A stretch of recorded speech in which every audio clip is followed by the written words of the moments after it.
Hello again, and welcome to Then Nightingale Sings, Mile Marker 2, The Waterfall in Footbridge. Another day dawns and you sit up, then stand carefully and slowly. Your tin suit does restrict your movement, but you are becoming more used to it. You fold the blanket, eat a bit of bread and cheese, and take the water bottle with you. The trail goes straight for a few miles through open prairie. Then, as you round the first curve in the path, you spot a prairie dog village. You stop for a few minutes to watch their antics and listen to their warning calls and songs. You then travel on and the path enters a redwood forest. The trees are tall and massive. Suddenly, a young girl steps out. She introduces herself as your next trail guide, Sarah. She will walk with you a short distance while Nightingale sings her story.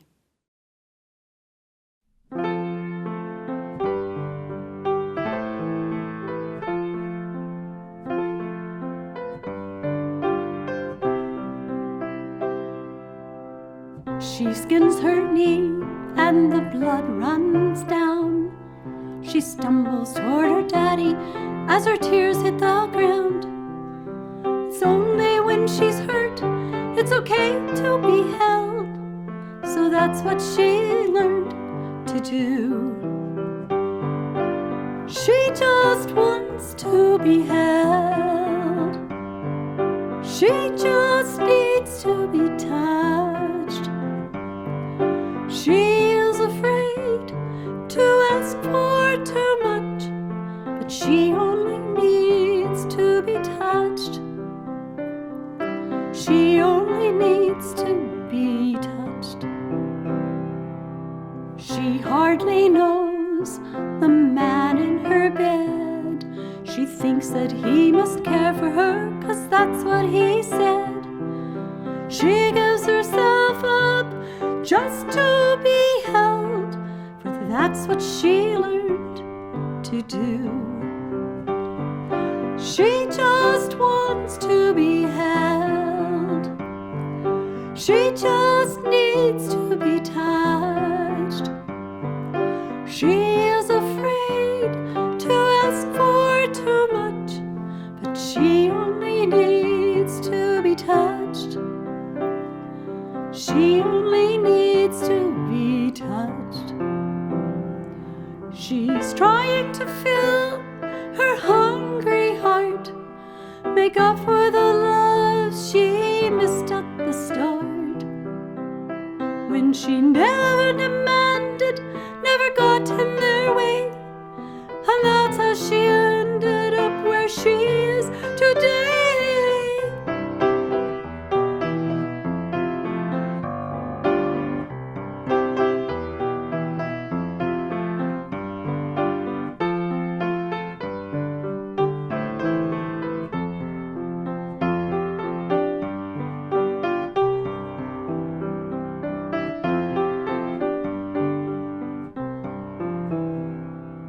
She comforts herself with an available drug. It's not quite the same, just a substitute hug. But in desperation, when she wants to be held, that's what she learned to do. She just wants to be held. She just needs to be touched. She is afraid to ask for too much, but she only needs to be touched. She only needs to be touched.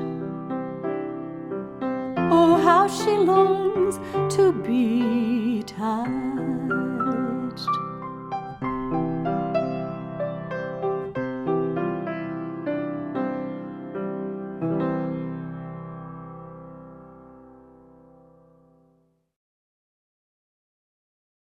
As her song ends, a man steps onto the path, and Sarah introduces you to Dave, your next guide. Then she passes into the woods. Dave patiently waits while you collect a few tears in your bottle. Your heart hurts for that little girl who wanted kind affection so badly that she made wrong choices in her grown-up life.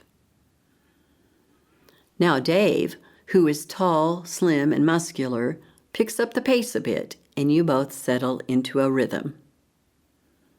Soon, Nightingale sings his story.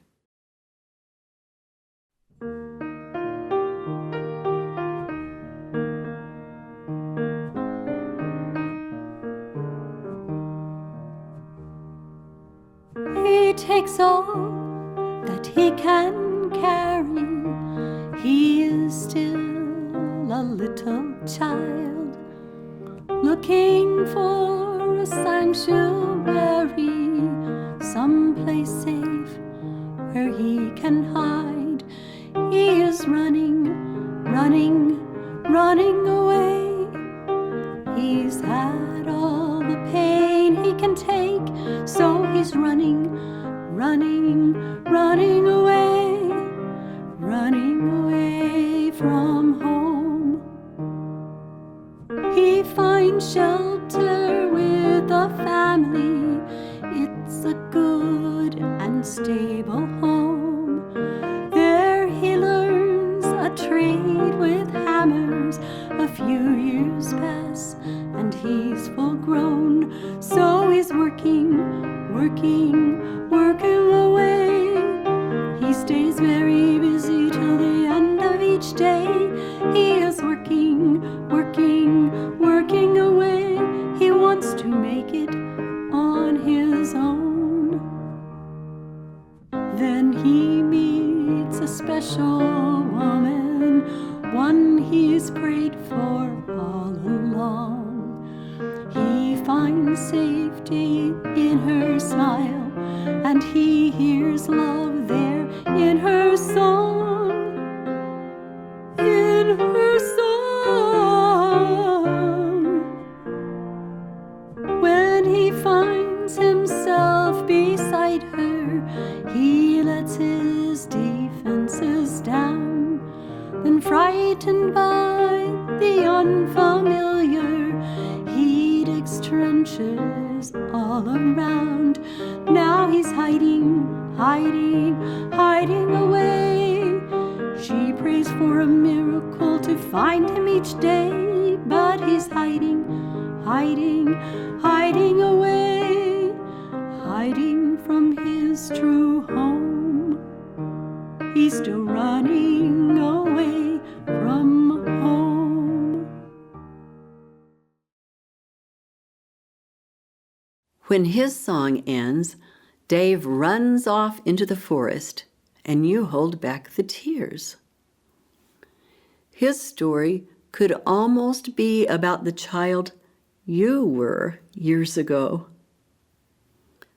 Before you can ask yourself if, like Dave, you still run away from love and other good stuff, you hear footsteps crashing through the woods. A grizzled lumberjack appears, carrying an axe and a thermos. He introduces himself as your next guide, Wesley, and offers you a cup of coffee. You both stop and sip as Nightingale sings his story.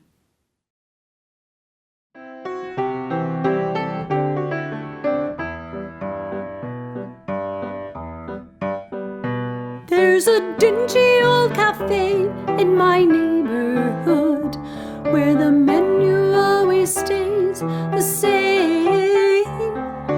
Each and every diner is misunderstood, but the waitresses all know us by name.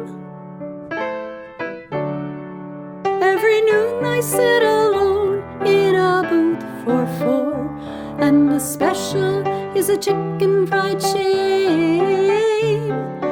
I can biggie size it for a few bucks more. Chicken fingers help me point the blame. Well, the food's no good, and the atmosphere is heavy with depression and decay, and the cost so high that I wonder why I keep dining at the Bitterwood Cafe. Now I'm spinning on a bar stool at 9:30, discouraged and without a dream, ordering a serving of Mom's guilty pie. With a scoop of condemnation, I scream. Well, the food's no good, and the atmosphere is heavy with depression and decay, and the cost so high that I wonder why I keep dining at the Bitterwood Cafe. Oh, it's never like I make it a conscious choice, but my body seems to follow a subliminal voice, for I always end up feeding my addictions there, where they're serving up resentment, medium rare. Well, the food's no good, and the atmosphere is heavy with depression and decay, and the cost so high that I wonder why I keep dining at the Bitterwood Cafe.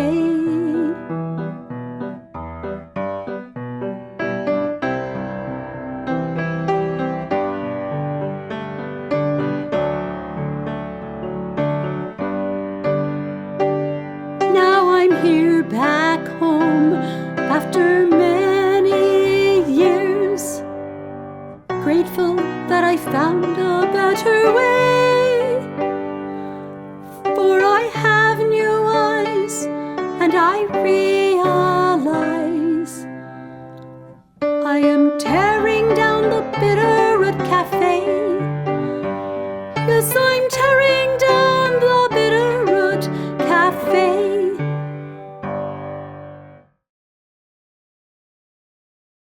Even with your lack of experience, you can see that Wesley still needs some healing, and you wonder what his childhood was like. You catch 3 more tears in the bottle, then the 2 of you travel on to a beautiful waterfall and pause. As you take in the sights and sounds, your heart aches. You clutch your chest. It's hurting again, and you ask silently, "How did I run into that branch? And why?" Nightingale whispers into your spirit. When trauma broke into our lives as children, we didn't have the tools to deal with it. So we put up our own walls of protection. Then, when it's time, God will break gently into our lives and hearts in order to begin the healing He wants to do.